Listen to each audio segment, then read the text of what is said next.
ఆకలి, సెక్స్, నిద్ర. ఈ 3 జంతువులకి మనుషులకి కామన్. కానీ మనుషుల నుంచి జంతువుని వేరు చేసేదే ఎమోషన్. సో ఇప్పుడు నా emotion zero emotions, zero enemies. నాన్న నన్నెప్పుడూ వెంటాడే ఎమోషన్.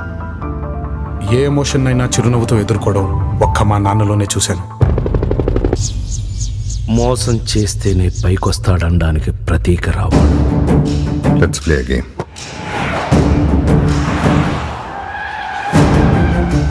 ఈ గేమ్లో నేను ఎప్పుడు ఓడిపోలేదు. కానీ నేను ఇప్పటిదాకా ఓడిపోయే గేమ్ ఎప్పుడు ఆడలేదు. ఈ నేచర్లో ఎక్కడో జరిగే ఒక మూమెంట్ ఇంకెక్కడో జరిగే ఒక మూమెంట్ని డిసైడ్ చేస్తుంది. Everything is interlink.